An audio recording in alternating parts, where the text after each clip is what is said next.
Miks su kaal ei lange? Võib-olla on põhjus ühes hormoonis. Kas sul on kunagi olnud selline tunne, et sa justkui teed kõik õigesti, püüad vähem süüa, liigud rohkem, aga kaal lihtsalt ei lange? Või tekib sul pärast söömist väsimus, tugev magusaisu või nälg juba paari tunni pärast? Väga sageli ei ole probleem mitte tahtejõus, vaid ühes hormoonis, nimega insuliin. Ja kõige üllatavam on see, et paljudel inimestel võib insuliiniresistentsus olla aastaid, ilma et nad sellest üldse teaksid. See tähendab, et keharakud ei reageeri enam insuliinile nii hästi, nagu peaksid. Probleem ongi selles, et insuliiniresistentsuse korral lukk justkui roostetab ja võtti ei keera enam hästi. Hea uudis on aga see, et enamikul juhtudel on insuliiniresistentsus elustiili abil oluliselt parandatav ja mõnel juhul ka täielikult pööratav. Ja täna räägimegi mitmest kõige olulisemast asjast, mis tegelikult aitavad insuliinitundlikkust parandada. Alustame algusest. Insuliin on hormoon, mida toodab kõhunääre. Selle peamine ülesanne on aidata veres olev glükoos rakkudesse, kus seda kasutatakse energiaks. Kui kõik toimib hästi, tõuseb pärast söömist veidi veresuhkur. Insuliin aitab selle rakkudesse viia ja mõne aja pärast on tase jälle normaalne. Probleem tekib siis, kui veresuhkrut tõstvad toidud, näiteks suhkur, rafineeritud süsivesikud ja väga töödeldud toit on meie menüüs liiga sageli. Sellisel juhul peab keha tootma järjest rohkem insuliini. Aja jooksul hakkavad rakud insuliini suhtes vähem tundlikuks muutuma. Seda nimetataksegi insuliiniresistentsuseks.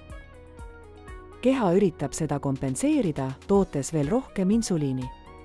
See võib kesta aastaid ja selle aja jooksul võivad tekkida mitmed sümptomid, kaalutõus, eriti kõhupiirkonnas, pidev näljatunne, energiapuudus, tugev magusaisu, põletikud, valud, haigused.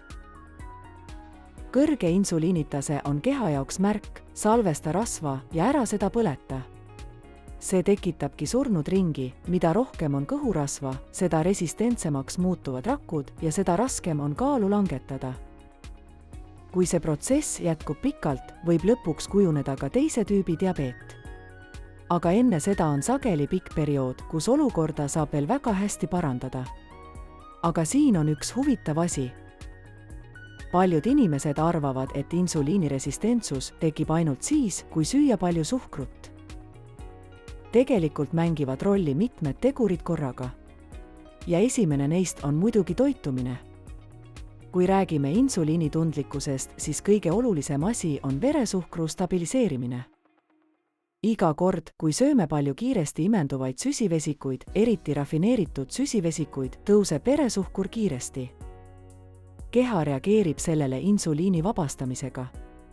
Kui see juhtub väga sageli, peab insuliin pidevalt töötama ja rakud muutuvad lõpuks selle suhtes vähem tundlikuks. Seetõttu aitab paljudel inimestel insuliinitundlikkust parandada see, kui vähendada menüüs suhkrut ja ülitöödeldud süsivesikuid. See ei tähenda tingimata, et kõik süsivesikud tuleb täielikult välja jätta. Kuid väga palju aitab see, kui vähendada näiteks magusaid jooke, maiustusi, valget saia, pastat ja teisi rafineeritud teraviljatooteid. Selle asemel võiks toidulaual olla rohkem valku, köögvilju ja tervislikke rasvu. Näiteks liha, kala, munad, erinevad köögviljad, oliiviõli, avokaado, pähklid ja seemned. Aga pea meeles, et väga suurtes kogustes valku süües võib keha muuta osa sellest glükoosiks. Seetõttu tasub paljudel inimestel hoida toidukord tasakaalus, lisada piisavalt tervislikke rasvu, mis aitavad veresuhkrut stabiliseerida ja hoiavad kõhu kauem täis. Kui veresuhkur püsib stabiilsem, märkavad paljud inimesed üsna kiiresti, et nälg väheneb, energiat on rohkem ja stabiilsem, ka magusaisu ei ole enam nii tugev. Aga siin on midagi, millest räägitakse palju vähem. Isegi kui toitumine on üsna hea, võib insuliinitundlikkust mõjutada ka teatud mineraalide puudus. Üks olulisemaid neist on magneesium. Magneesium osaleb sadades biokeemilistes protsessides organismis ja mõjutab ka seda, kuidas keha glükoosi ja kaltsiumi kasutab. Paljudel inimestel on magneesiumi tase tegelikult üsna madal. Tavaline vereanalüüs ei näita alati hästi keha tegelikku magneesiumi taset, sest suurem osa magneesiumist asub rakkudes, mitte veres. Heaks magneesiumi allikaks on näiteks rohelised lehtköögviljad nagu spinat, mangold, lehtkapsas. Klorofüll sisaldab magneesiumi otse oma struktuuris, näiteks 1 peotäis kõrvitsaseemned võib katta umbes 1/3 kuni poole päevasest vajadusest. Mandlid, mis sisaldavad küll magneesiumi, kuid kuna neis on ka süsivesikuid ja nad on kaloririkkad, tasub neid süüa mõõdukalt, peotäis päevas on piisav. Üks suurepärane valik on avokaado, sest lisaks magneesiumile sisaldab ta rohkelt tervislikke rasvu, mis aitavad veresuhkrut stabiliseerida ja hoiavad kõhu täis. Insuliiniresistentsuse puhul on avokaado üks parimaid toite üldse. Lisaks rasvane kala nagu makrell, lõhe või tuunikala. Magneesium imendub halvasti, kui soolestik on põletikuline või kui inimene sööb palju töödeldud toitu, mis on insuliiniresistentsuse puhul tihti nii. Seega isegi kui sööd õigeid toite, võib sul ikkagi magneesiumi puudus olla. Sel juhul on toidulisand õigustatud, hästi imenduvateks vormideks peetakse näiteks magneesiumglütsinaati või mõningaid vedelaid magneesiumi vorme, nagu näiteks jooniline magneesium. Teine oluline mineraal on kroom, mis aitab organismil glükoosi ainevahetust reguleerida. Kroomi võib saada näiteks brokolist, lihast, munadest ja pähklitest. Samuti mängib rolli D-vitamiin. Kuigi seda nimetatakse vitamiiniks, toimib see organismis pigem hormoonina. Madalat D-vitamiini taset on seostatud ka halvema insuliinitundlikkusega. Toidulisandina manustades soovitatakse võtta D3, K2 ja magneesiumi samal ajal. Kõige loomulikum allikas on päikesevalgus, kuid seda leidub ka rasvases kalas, munades ja maksas. Lisaks tasub mainida tsinki, mis on oluline paljude hormoonide tööks ja immuunsüsteemi jaoks. Tsinki leidub näiteks austrites, punases lihas, kõrvitsaseemnetes ja munades. Miks ma mainin väga tihti mune toidulaual? Munad on insuliiniresistentsuse puhul väga head mitmel põhjusel. Esiteks, veresuhkur püsib stabiilsena, kuna munadel puuduvad praktiliselt süsivesikud, insuliini vastus on väga väike.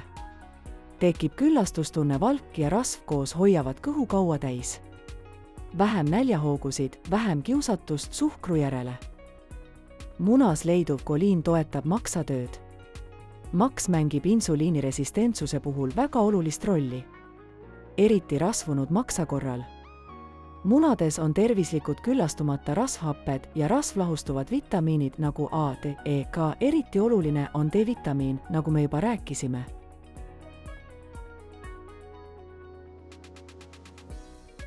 Tsink ja seleen, need mõlemad toetavad insuliinitundlikkust ja immuunsüsteemi. Miks just 2 muna? Üks muna annab umbes 6 grammi valku. 2 muna hommikul annavad piisavalt valku ja rasva, et veresuhkur püsiks stabiilsena hommikust lõunani ilma vahepaladeta. See on praktiline miinimum, täitsa vabalt võib rohkem mune süüa. Parima tulemuse saamiseks jätta muna pisut tooreks, näiteks härjasilm. Kui panna kõik eelnev kokku, võib üks lihtne päevane menüü välja näha näiteks selline. Hommikul võiks süüa muna ja peekonit koos spinati ja avokaadoga. Lõunasöögiks sobib hästi näiteks küpsetatud lõhe koos brokoli ja sulatatud võiga või koorejuustu kastmega. Õhtusöögiks võib olla rasvasem veiseliha koos värske salatiga. Kui päeva jooksul tekib nälg, siis järelikult on sinu menüüs vähe rasva olnud. Väikese vahepalana võib süüa näiteks natuke pähkleid, seemneid või peekonikrõpse. Söö ainult naturaalseid peekonikrõpse, vaata tagaküljelt, kui süsivesikuid on 0 grammi, siis on need õiged krõpsud. Enamus poes müüdavatest krõpsudest ei ole kahjuks tervislikud, kuigi näevad ahvatlevad välja ja tunduvad süütu snäksina. Muide, ka toitumise järjekord on tähtis. Kõigepealt tõsta taldrikule salat või köögviljad, seejärel liha või kala ja lõpuks, kui sa sellest ikkagi loobuda ei suuda, siis kartul, tatar või riis. Ja nüüd pea meeles. Alusta ka söömist selles järjekorras. tervetele sooltele meeldivad kõigepealt kiudained, seejärel valk ja kõige lõpuks süsivesikud, mida on loodetavasti sinu taldrikul kõige vähem. Ja nüüd midagi, mis võib sind üllatada. Üks lihtsamaid viise veresuhkru stabiliseerimiseks. Ei ole dieet. See on liikumine pärast sööki. Kui lihased töötavad, kasutavad nad glükoosi energiaks. See tähendab, et liikumine aitab veresuhkrut alandada ja parandab insuliinitundlikkust. Hea uudis on see, et see ei pea olema midagi väga keerulist. Ka lihtne kõndimine võib olla üllatavalt tõhus. Mõned uuringud on näidanud, et isegi 10–15 minutit jalutamist pärast sööki võib vähendada veresuhkru tõusu rohkem kui üks pikem treening hiljem päeval. Treenimisel loetakse eriti kasulikuks jõutreeningut, sest see aitab suurendada lihasmassi ja lihased kasutavad glükoosi väga aktiivselt. Veel üks tegur, mida sageli alahinnatakse, on uni koos mentaalse poolega. Kui me ei maga piisavalt või oleme pidevas stressis, siis tõstab krooniline stress kehas stressihormooni kortisooli. See tähendab, et stress ei mõjuta ainult enesetunnet, vaid ka sinu ainevahetust. Kui keha on pidevalt stressirežiimis, käitub ainevahetus justkui ellujäämisrežiimis. Ja sellises seisundis on rasvapõletus palju raskem. Kortisool võib tõsta veresuhkrut ja mõjutada ka seda, kuidas keha rasva talletab. Eriti kipub rasv kogunema just kõhupiirkonda. Seepärast on oluline lisaks une kvaliteedile pöörata tähelepanu ka närvisüsteemi tasakaalule. Enamik inimesi vajab umbes 7–9 tundi und öö jooksul. Samuti aitab palju see, kui magama minnakse ja ärgatakse enam-vähem samal ajal ning õhtul vähendatakse ekraanide kasutamist. On veel üks lihtne asi, mis võib insuliinitundlikkust märkimisväärselt parandada. See on paastumine. Kui me sööme, tõuseb veresuhkur ja koos sellega ka insuliin. Kui me sööme väga sageli, näiteks iga paari tunni tagant, püsib insuliinita see kehas pidevalt kõrge. Ja kui insuliin on kõrge, on rasvapõletus kehas väga piiratud. Paastumine tähendab lihtsalt seda, et anname kehale pikema pausi söögikordade vahel. Näiteks sööb inimene oma toidukorrad 8 tunni jooksul ja ülejäänud 16 tundi laseb kehal puhata. Seda nimetatakse sageli 16-8 paastumise mudeliks. Selle aja jooksul hakkab insuliinita see langema ja keha saab kasutada oma rasvavarusid energiaks.